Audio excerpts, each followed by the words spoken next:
Mon voisin me regardait chaque nuit. Depuis mon arrivée dans cet immeuble, j'avais tout de suite ressenti une atmosphère particulière, quelque chose de difficile à expliquer, mais qui s'imposait à moi dès que je franchissais la porte d'entrée, comme si les murs eux-mêmes gardaient des secrets anciens et que chaque étage possédait sa propre mémoire silencieuse. Au début, je pensais que c'était simplement le stress d'un nouveau départ, le temps d'adaptation normal lorsqu'on change de lieu de vie. Mais très vite, une présence a commencé à attirer mon attention de manière insistante et presque dérangeante. Cette présence, c'était celle de mon voisin du 5e étage, un homme que je n'avais jamais vraiment vu de près, mais dont je connaissais déjà trop de choses, simplement en levant les yeux vers sa fenêtre.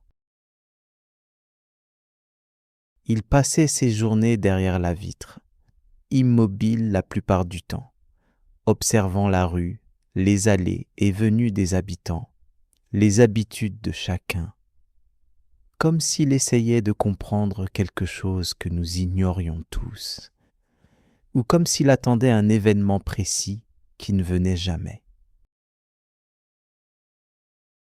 Chaque fois que je sortais ou que je rentrais chez moi, j'avais cette impression étrange d'être suivi du regard, même sans le voir clairement.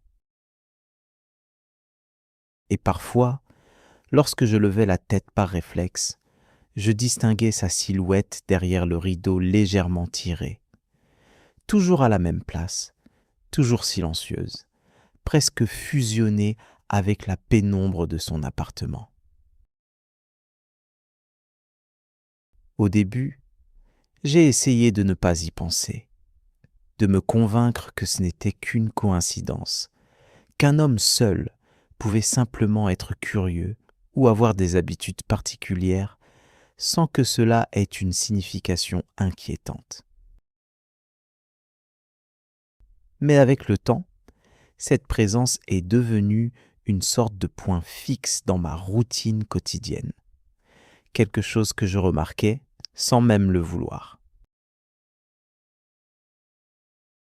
Mes voisins, eux, semblaient ne rien voir ou ne rien vouloir voir. Ils le saluaient parfois sans vraiment attendre de réponse, et lui ne répondait presque jamais, comme s'il appartenait déjà à un autre monde.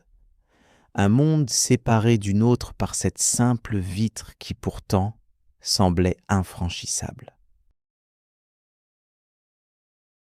Un soir, alors que je rentrais tard après une journée particulièrement fatigante, j'ai remarqué quelque chose de différent.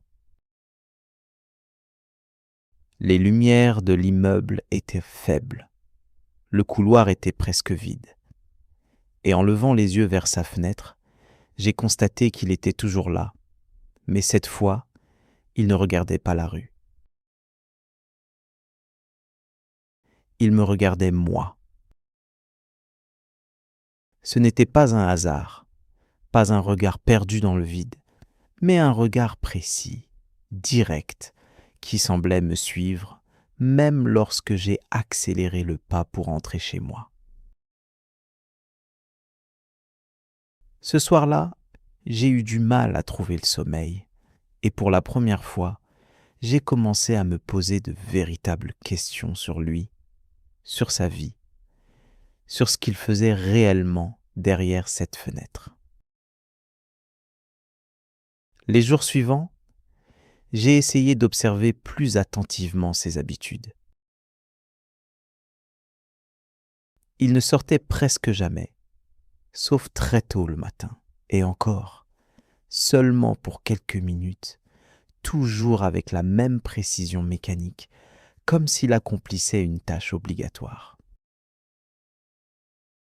Ensuite, il revenait immédiatement à sa fenêtre, reprenait sa position et recommençait à observer.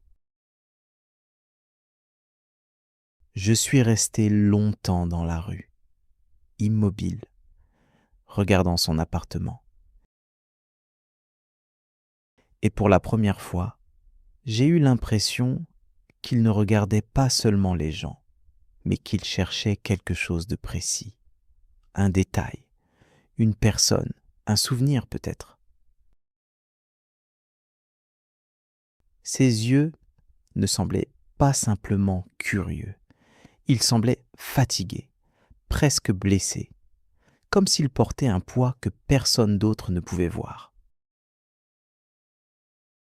À ce moment-là, j'ai ressenti une étrange compassion mêlée à une inquiétude difficile à expliquer.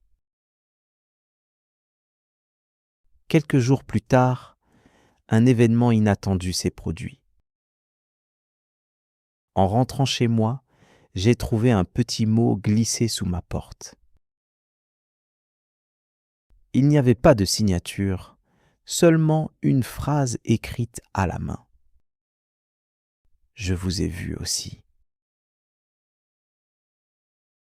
Mon cœur s'est immédiatement serré et pendant un long moment, je suis resté immobile dans mon appartement sans savoir comment réagir.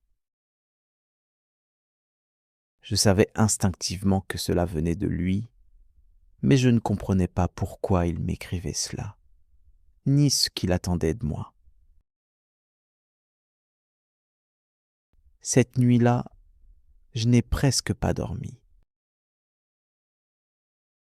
Les pensées se mélangeaient dans ma tête, et pour la première fois, j'ai vraiment envisagé d'aller lui parler, de monter au 5e étage et de frapper à sa porte. Mais quelque chose m'en empêchait, une sorte de peur silencieuse. Pas une peur de danger, mais une peur de ce que je pourrais découvrir. Le lendemain matin, en sortant, j'ai remarqué que sa fenêtre était ouverte, ce qui était inhabituel. Les rideaux bougeaient doucement avec le vent, mais il n'était pas à sa place habituelle. J'ai ressenti un vide étrange, une absence qui m'a immédiatement inquiété.